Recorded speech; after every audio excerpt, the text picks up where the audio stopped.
புத்தரை கைது செய்த அனுர பேரணிக்கு கம்பன் பிளவின் ஆட்சேர்ப்பு.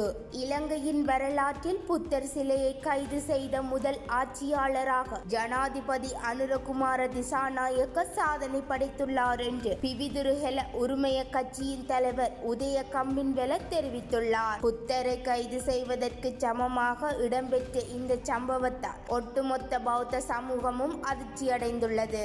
எமது நுகேகொட பேரணியில் இவ்வாறான சம்பவங்களுக்கு முற்றுப்புள்ளி வைப்பதற்காக இந்த அரசாங்கத்தின் முடிவை ஆரம்பிக்கின்றோம் என்றும் அவர் குறிப்பிட்டுள்ளார். இது குறித்து ஊடகங்களிடம் மேலும் தெரிவிக்கையில், நாளை மறுதினம் வெள்ளிக்கிழமை இந்த அரசாங்கத்தின் முடிவின் ஆரம்பத்தை குறிக்கும் நுகேகொடை பேரணியில் ஸ்ரீலங்கா பொதுஜன பெரமுன, ஐக்கிய தேசிய கட்சி, ஸ்ரீலங்கா சுதந்திர கட்சி, பிவிதுருஹெல உரிமைய, ஸ்ரீலங்கா மகாஜன கட்சி, ஜனதா சேவக கட்சி, நவஜனதா பெரமுன உள்ளிட்ட பல்வேறு அரசியல் கட்சிகள் பங்கேற்கவுள்ளன.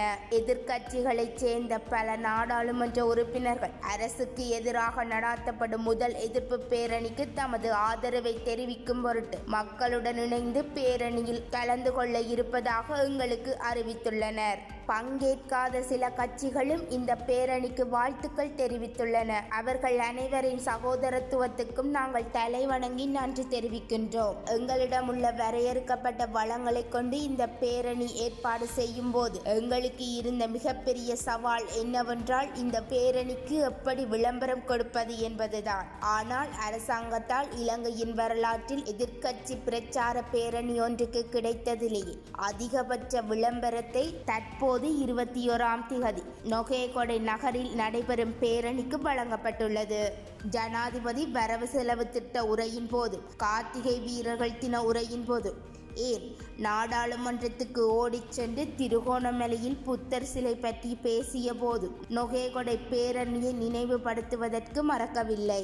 நுகேகொட பேரணியை எண்ணி அரசாங்கம் அச்சமடைந்துள்ளது. பெரும் மழை பெய்தாலும், காற்று வீசினாலும், அரசாங்கம் ஊரடங்கு சட்டம் விதித்தாலும், அரசாங்கம் இந்த பேரணியை தடை செய்தாலும் நவம்பர் 21ஆம் திகதி மாலை நுகேகொடை நகரில் இந்த பேரணி நிச்சயம் நடைபெறும் என குறிப்பிட்டுள்ளார்.